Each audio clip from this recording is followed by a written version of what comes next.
जी लाला जी, जैसा कि आपने पिछली बार हमें बहुत अच्छा जो है स्कूल के बारे में जो है अपने विचार रखे, और एक शिक्षक थे श्रीमान दीन मोहम्मद जी, जिनका कि बहुत लंबा कार्यकाल रहा स्कूल से जुड़ा, और अपने अवकाश प्राप्त होने के पश्चात भी उन्होंने लंबे समय तक स्कूल में सेवाएं दी।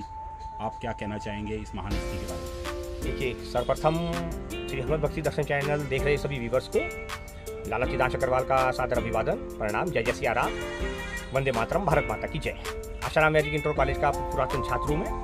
1980 से लेकर के 1988 तक वहाँ का छात्र रहा हूँ साहब, और जितना आनंद उस कॉलेज लाइफ में मैंने साहब 9th से लेकर के 12th तक वहाँ पर आशाराम मैजिक इंटर कॉलेज में उठाया, वो एक लाइफ का आशाराम मैजिक इंटर कॉलेज का तो जो है वो स्वर्णिम अवसर है ही, स्वर्णिम पीरियड है ही, वो मेरी ज़िंदगी का भी स्वर्णिम अवसर है साहब। इतना आनंद मैंने वहाँ पर उठाया।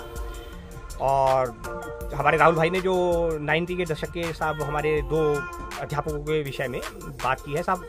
रमज़ान का पाक महीना चल रहा है, श्रीमान श्री नसीम अहमद जी और श्रीमान श्री दीन मोहम्मद जी के विषय में मैं बात करूँगा। श्रीमान नसीम अहमद जी ने तो मुझे बायोलॉजी पढ़ाई है, 9th-10th में बायोलॉजी सेकंड पढ़ाया करते थे वो।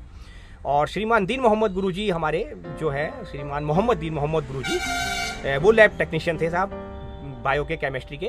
तो मैं कभी लैब में नहीं गया, उनसे मेरा सीधा संपर्क कभी नहीं हुआ, लेकिन अगर जब भी कभी लैब में जाना हुआ संजय बिश्नोई सर के साथ, तो दीन मोहम्मद जी से सामना हुआ तो राम रमी जरूर हुई, नमस्कार जरूर हुई साहब, आशीर्वाद उन्होंने जरूर दिया सब उन्होंने। और ऐसा लगता है कि इन सब ने, चाहे वो नसीम अहमद जी हों चाहे दीन मोहम्मद जी हों, मन से आशीर्वाद दिया साहब चिदांश अग्रवाल को। इन्हीं के आशीर्वाद कृपा से साहब आज जो कुछ मैं धारा प्रवाह बोलता हूँ, अद्भुत कृपा है साहब। और श्रीमान दीन मोहम्मद जी के विषय में तो जो है वो तो एक चलती फिरती साहब अध्यापन की क्षेत्र की और उसके प्रयोग की क्षेत्र की एक चलती फिरती, जिसको कहते हैं ना कि टॉप ऑलराउंडर, वो हैं। अभी वो अपनी, अब तो मेरे ख्याल से उम्र के शायद सुपर सीनियर सिटीजन हो गए हैं, वो शॉप चलाते हैं, ऐसा मैंने सुना है साहब, मैं कभी गया नहीं हूँ देखिए। बट 35 साल की सरकारी नौकरी करने के बाद और 20 साल का और एक्सटेंशन मिलने के बाद 55 साल तक व्यक्ति प्रयोग का जो लैब होती है जहाँ पर आप प्रयोग करके देखते हैं साहब। देखिए, विज्ञान ठोस तथ्यों पर आधारित है और वो प्रयोग के बिना संभव नहीं।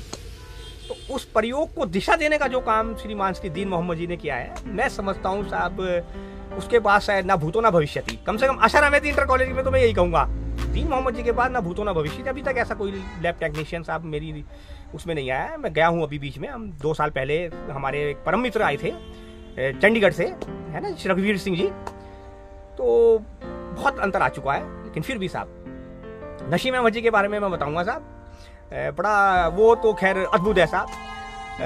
8वां पीरियड लगा करता था तो पानी की जग लाना, और बस मेरी ड्यूटी उन्होंने यही लगाई थी कि मेरा नाम चिदांश है, तो चिदांश उनसे कभी बोला नहीं गया, तो उन्होंने मेरा नाम रख दिया मुश्किल नाम वाले।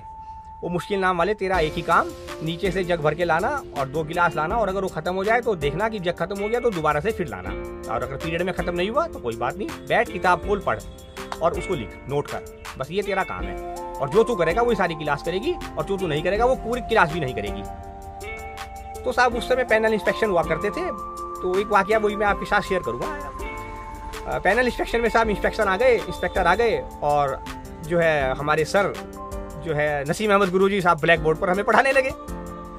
तो उनका एक तकिया कलाम था, यही कहा जाएगा कि भाई आदमी तो जानवर है। यार उस समय हमारी दादी जी, हमारे जो दादाजी थे साहब आशाराम मैजिक इंटर कॉलेज के, एक तो संस्थापक, दूसरे प्रथम प्रधानाचार्य है, और हमारी दादी जी को साहब वो बोबो कहा करते थे। बोबो का मतलब बड़ी बहन, नसीम अहमद जी, दीन मोहम्मद जी। तो अब बड़ी बहन का पोता चिदांश, तो भैया इतनी तो हिम्मत मैंने जुटाई ली पूछने की उस दिन उनसे कि जी नसीम अहमद सर एक बात बता दीजिए आज आप, जबकि पीछे की डेस्क पर वो भी बैठे हुए थे इंस्पेक्शन, मैं आनंद आ गया था, वो वाकया शेयर करूंगा मैं आपके साथ। मैंने कहा सर हमारी दादी कहती है कि मनुष्य जन्म 84 लाख योनियों को भोगने के बाद मिलता है, आप ब्लैक बोर्ड पर कह रहे हैं आदमी जानवर है। तो भाई साहब पहले तो हमें ऐसा लगता था, जो भी हमें वहाँ पे हमने स्कूल में उस दौरान सुना, कि नसीम अहमद सर से साहब पूरा स्कूल डरता था, यहाँ तक कि प्रिंसिपल साहब भी डरते थे। मजे की बात साहब, कमाल है। पता नहीं साहब उस दिन कहाँ से साहब मैंने वो एक जुटाई सामर्थ्य है। डर मुझे भी बड़ा लगता था भाई साहब, जब ऐसी चीज़ें हम देखते हैं ना, स्कूल लाइफ बड़ी अजीब होती है यार, बड़ी आनंददायक भी होती है और बड़ी साहब डरपोक वाली भी होती है। टीचर्स का डर आज तो नहीं रहा, आजकल तो बड़ा अजीब चल गया है साहब, लेकिन उस समय था। तो साहब मैंने वो हिम्मत जुटा करके उस दिन वहाँ साहब इंस्पेक्टर साहब के सामने उनसे पूछा, नसीम अहमद सर से, सर ये बता दीजिए आप जानवर क्यों कहते हैं? या बायोलॉजिकल में मेरी समझ में नहीं आ रहा कि आप आदमी को जानवर कह रहे और हमारी दादी जी उसको 84 लाख होने के बाद सर्वश्रेष्ठ प्राणी कह रही। तो ये तो बहुत बड़ा डिफरेंस हो गया, आकाश पाताल का अंतर हो गया साहब। ये मैंने उनसे क्वेश्चन पूछ लिया। अब वैसे तो नसीम अहमद सर पहले तो खूब हंसे यार, ओ भाई मुश्किल नाम वाले, बैठ जा नीचे जरा। और यो इंस्पेक्टर साहब भी साहब आगे आ गए यार, ये कमाल है यार, आज इनसे वो भी डरते रहे। कमाल की बात साहब, जो इंस्पेक्टर आया है वो भी साहब चकित रह गए क्लास के अंदर देख के कि यार ये कैसा प्रश्न नसीम अहमद सर से इसने बच्चे ने पूछ लिया, अब क्या होगा यहाँ पे। तो खैर वो मुस्कुराए साहब, मुझे वो वाकया आज तक याद है, मैं उसे कभी नहीं भूल सकता जिंदगी भर। कि बेटे तू मुश्किल नाम वाले बैठ जा नीचे पहले, ये तेरी कुछ समझ में नहीं आने का आज। अभी तेरी उम्र जो है ना 9th में, मेरी उम्र यार वास्तव में बहुत कम थी, मैं 9th में मेरी उम्र 13 साल पूरी नहीं थी।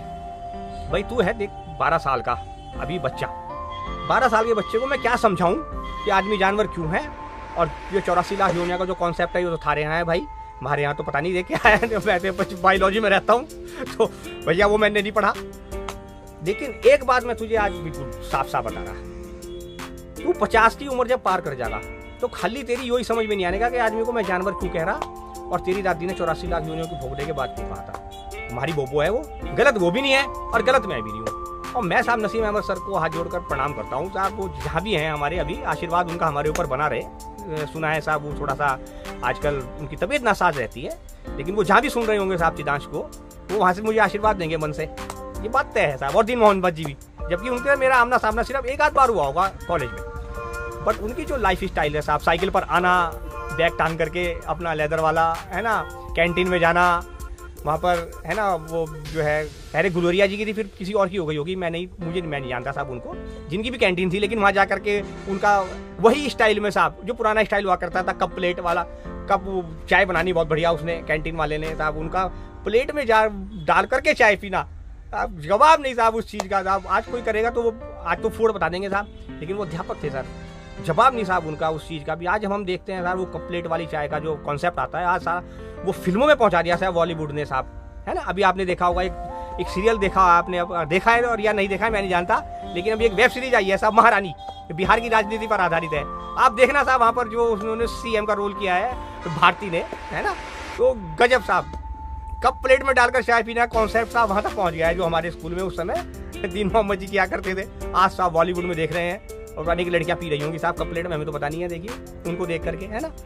तो ये जो एक चीज़ है आशाराम मैजिक इंटर कॉलेज की, हमने पहले भी अपील की थी और आज हम फिर अपने चैनल के माध्यम से अपील कर रहे हैं कि जैसे आशाराम मैजिक इंटर कॉलेज के पुरातन अध्यापकों ने अपना एक ग्रुप बनाया है, मैं उनसे निवेदन करूंगा साहब हाथ जोड़कर कि वो कुछ स्पेशल छात्रों को अपने साथ सम्मिलित करें, ताकि हम इसमें 4 चांद लगा सकें और पुनः आपका आशीर्वाद प्राप्त कर सकें। और मैं अपने पुरातन छात्रों से भी साहब अपील करता हूँ कि मुझे जब भी समय मिलेगा हम एक ग्रुप बनाएंगे साहब, व्हाट्सएप ग्रुप। मैं राहुल सिंह भाई हमारे युवा वरिष्ठ पत्रकार हैं, हमारा ये जो चैनल चल रहा है श्री हनुमत भक्ति दर्शन चैनल, मैं इनसे निवेदन करता हूँ कि ये एक व्हाट्सएप ग्रुप बनाएं साहब हमारे पुरातन छात्रों का। और विकासनगर में, क्योंकि ये तो घूमते रहते हैं साहब, मैं तो अपनी दुकान पर ही स्थित रहता हूँ, देखिए इनका कर्तव्य पथ, इनका कीर्ति पथ बने, ये मैं हनुमान जी से जो है आशीर्वाद मांगता हूँ कि मेरे भाई राहुल का कर्तव्य पथ, इनका कर्तव्य पथ है जो है वो एक तरह से पत्रकारिता, इनका कर्तव्य पथ, इनका कीर्ति पथ बने, ऐसी हनुमान जी से मेरी मनोकामना है। और मैं इनसे निवेदन करता हूँ कि ये एक व्हाट्सएप ग्रुप बनाएं साहब हमारे पुरातन छात्रों का, आशाराम मैजिक इंटर कॉलेज के छात्रों का। हम फिर से आपसे अभी अपील करते हैं कि आप उस पर जुड़े, है ना, और वो डिलीट मत करें या उसे रिमूव ना हो, और उस पर अपने विचार रखें। हम बहुत यथाशीघ्र साहब श्री हनुमत धाम के पुण्य पावन प्रांगण में एक मीटिंग बुलाएंगे साहब पुरातन छात्रों की, और हम प्रयास कर रहे हैं कि हमारा एक Shri Hanumat divine public school, फिर से सुनिए आप, Shri Hanumat divine public school की स्थापना का हम एक निर्णय ले चुके हैं, जिसमें हमें वहाँ के श्री हनुमत धाम के अध्यक्ष श्रीमान श्री विष्णु महावर जी की अनुमति अब मिल चुकी है हम उनका हार्दिक धन्यवाद करेंगे साहब अपने चैनल के माध्यम से। उनका भी आप देखिए, विष्णु महावर जी से हम एक चीज़ सीख सकते हैं, उनका भी जिक्र करना जरूरी है साहब आज चैनल पर, क्योंकि हनुमत भक्ति दर्शन चैनल है।